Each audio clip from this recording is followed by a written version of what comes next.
E aí galerinha, tudo bem com vocês? Estamos aqui para mais uma aula de Química, onde nosso enfoque principal hoje será resoluções de questões. Essas questões que a gente vai responder hoje é voltado para os assuntos das aulas passadas que a gente já viu, tá bom? Quando você vai responder, vocês vão notar isso na prova do Enem de vocês, quando vocês vão responder as questões de Química, Ciências da Natureza em si, vocês podem notar que todas as questões do Enem são bastante contextualizadas. As de Química não vai ser diferente. Por mais que a Química seja uma ciência exata, vocês vão ver que vocês vão precisar muita interpretação de texto para fazer as questões. Porque quando você consegue interpretar a questão, fica mais fácil de você entender ela e mais fácil de saber qual assunto aquela questão está abordando. Muitas questões de Química vai abordar vários assuntos ao mesmo tempo. Então por isso que você tem que ter um conhecimento prévio de vários assuntos da Química. Como vocês podem notar em algumas questões dessas que eu trouxe, vai ficar mais fácil de responder porque a gente viu há pouco tempo tanto distribuição eletrônica como a atomística em si e a tabela periódica. Responder questões que vai nível Enem, algumas um pouco mais fáceis, outras um pouco mais complicadas, mas essas questões a gente vai responder ao longo de todo o cursinho, certo? Tanto desses assuntos como dos outros que a gente ainda vai ver, tá bom? Estamos apenas começando, temos muito trabalho a fazer, né? E estamos aqui para ajudar vocês, tá bom?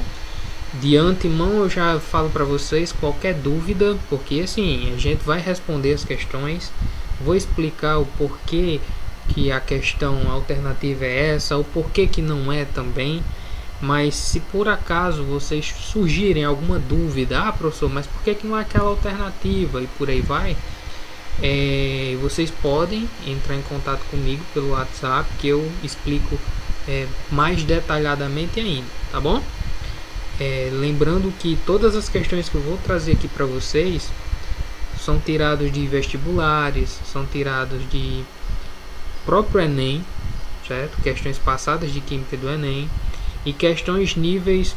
Tem muitas questões que às vezes eu trago da USP e outras universidades do Sudeste, e aqui mesmo às vezes tem questões aqui que talvez vocês vão ver que é com vestibulares da UERN ou da UFC e por aí vai, certo? Busquei mesclar bastante as questões, os níveis das questões, as universidades que trabalharam com essas questões, justamente para vocês já sentir mais ou menos o nível das questões de Química que vão ser cobradas no Enem, diante dos assuntos que a gente está vendo, e para você já se familiarizando para não ter nenhuma surpresa na hora do Enem, tá bom? Então, mãos à obras. Vamos lá.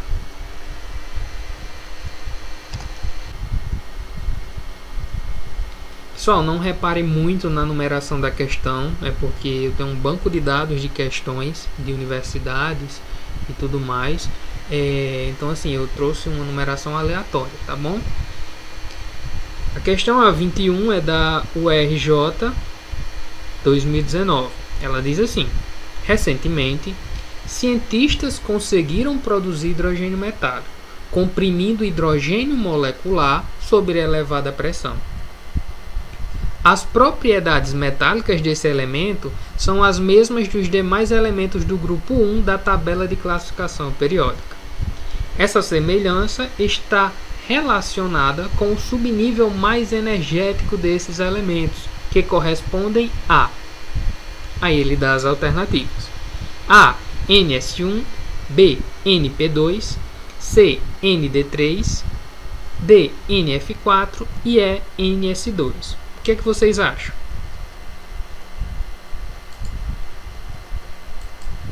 Coloca aqui o marca-texto.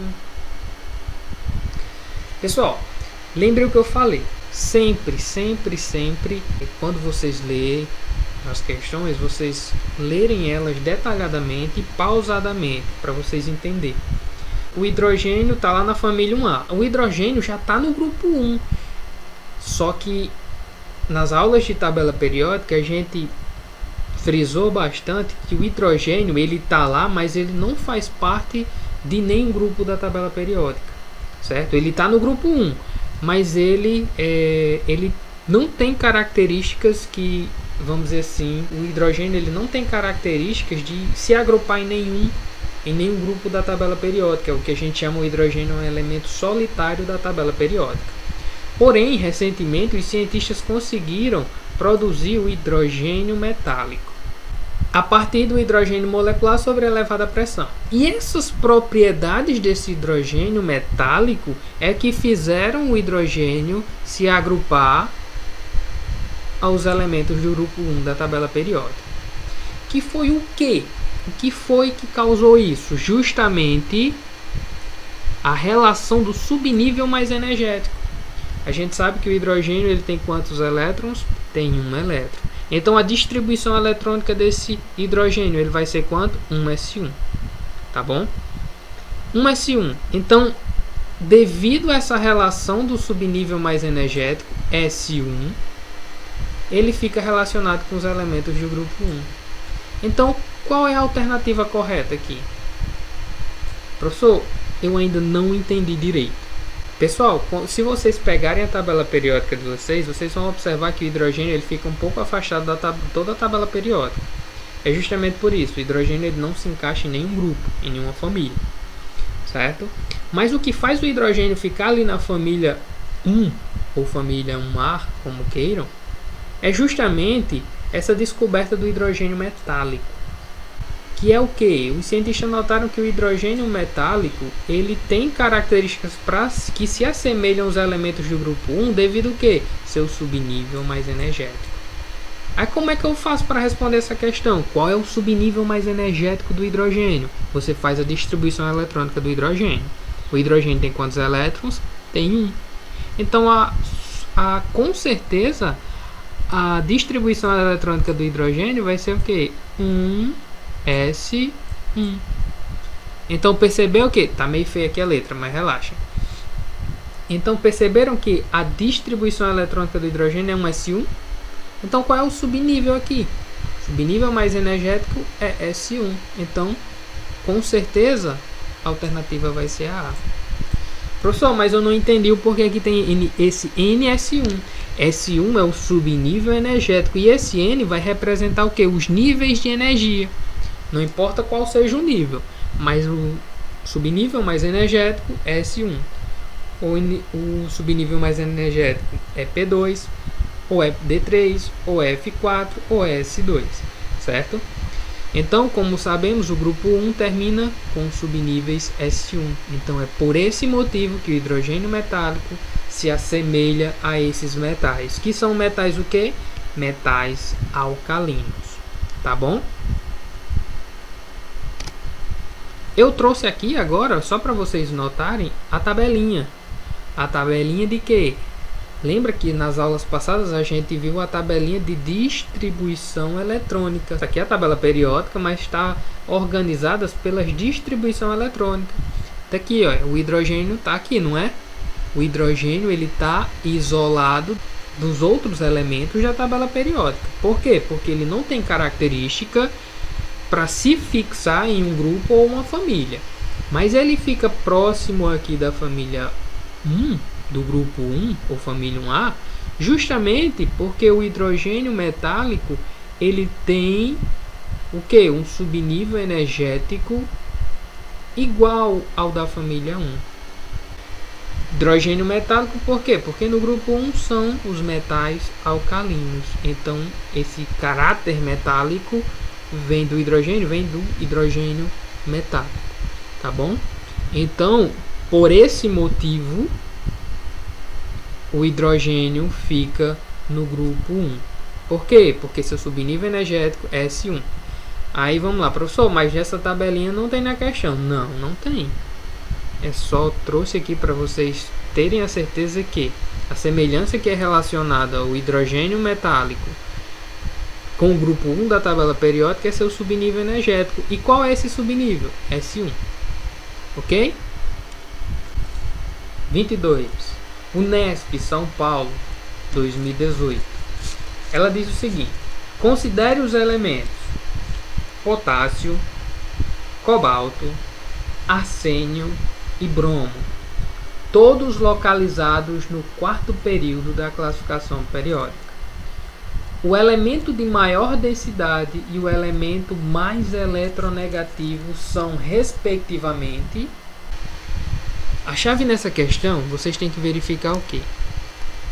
Respectivamente, ou seja, primeiro ele quer saber quem é o elemento de maior densidade. O elemento de maior densidade vem primeiro, e depois ele quer saber desses quatro qual é o mais eletronegativo. Então, o mais eletronegativo está na segunda coluna aqui. Então, vamos lá.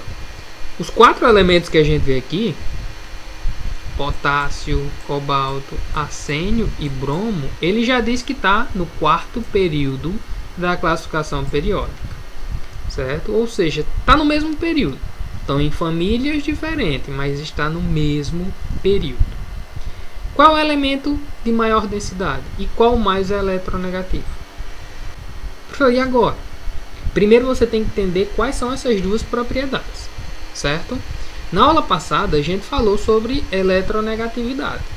Vocês lembram como a eletronegatividade ela cresce na tabela periódica? O que é eletronegatividade? Eletronegatividade é a tendência que os elementos têm de atrair os elétrons de uma ligação. Tá bem? E a eletronegatividade ela é inversamente proporcional ao raio. Ah, professor, não vamos enrolar com raio atômico, porque eu não estou lembrado de eletronegatividade, imagine de raio. Então, beleza. Eletronegatividade ela vai crescer como? De baixo para cima. Isso em quê? Isso nas famílias. Mas para a gente não vai interessar isso. Por quê? Porque a gente sabe que os elementos estão em famílias diferentes. Eles estão em famílias diferentes, eles estão no mesmo período. Então, como é que a eletronegatividade ela cresce no período? Ela cresce da esquerda para a direita. Vocês têm que ter uma noção que o cobalto é um elemento de transição, certo? É um metal de transição. Então, ele vai estar na parte mais central ali da tabela periódica. O potássio é um metal alcalino, ou seja, está na família 1. Ou grupo 1. Então, se você for olhar, o potássio é o que está mais à esquerda. Então, se o potássio é o que está mais à esquerda, então o potássio já não é o elemento mais eletronegativo. Por quê? Porque a eletronegatividade nos períodos ela cresce na tabela periódica da esquerda para a direita. Isso é a eletronegatividade. Cresce de como? Da esquerda para a direita. O elemento mais à esquerda, está na família, no grupo 1, é o potássio. Aí você olha o cobalto está onde? O cobalto está nos metais de transição. O arsênio ele está nos elementos representativos. Ele está nos elementos representativos, se você for olhar, ele está na família do nitrogênio, certo? No grupo 15. E o bromo? O bromo ele é um halogênio. O bromo ele é um halogênio, então ele está no grupo 17. Se você for olhar, aqui está no grupo 1. Aqui é um metal de transição. Aqui está no grupo 15 e aqui no grupo 17. Então quem está mais à direita é o bromo. O bromo vai ser o elemento mais eletronegativo, porque a eletronegatividade ela cresce da esquerda para a direita. Então o elemento mais à direita desses quatro é o que é mais eletronegativo. Então já descarta a letra A não é, a B não é, a E também não é. Então a correta vai ser a C ou a D. Aí vamos lá, professor, mas como é que eu classifico um elemento com maior densidade? Densidade na tabela periódica é a relação entre massa e volume de um elemento químico. Tá bom? Nas famílias ele vai aumentar de cima para baixo, assim como o raio atômico. Só que a gente notou que os quatro elementos estão em famílias diferentes. Então, a gente não leva em consideração esse fato das famílias. E nos períodos, como é que a densidade ela cresce? Ela cresce sempre das extremidades da tabela periódica para o centro. Então é a mesma coisa de você dizer que quanto mais localizado em uma região central da tabela periódica, mais denso vai ser esse elemento, maior vai ser a densidade dele.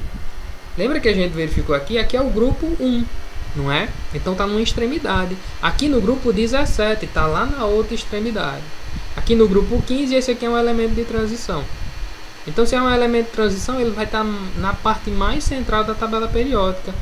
Então se você comparar na letra C e D, quem é que está aqui? Potássio e cobalto. Quem é mais central dos dois? O cobalto. Professor, por que você não olhou o arsênio e o bromo? Porque não tem, ó.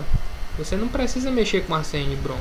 Então facilita sua análise na questão quando você já elimina para a densidade esses dois elementos. Na densidade, ele só quer saber quem é mais denso entre quem? Cobalto e potássio. Entre os dois, o mais denso é o cobalto. Por quê? Porque ele está em uma região mais central da tabela periódica. Ok? Então a alternativa correta vai ser a letra C. Eu trouxe aqui a tabela periódica. No Enem, na prova do Enem, vocês não vão ter essa tabela. Claro, né? Mas eu trouxe aqui só para vocês analisarem. Vamos olhar aqui. Olha onde é que está o potássio. Deixa eu só mudar aqui a cor.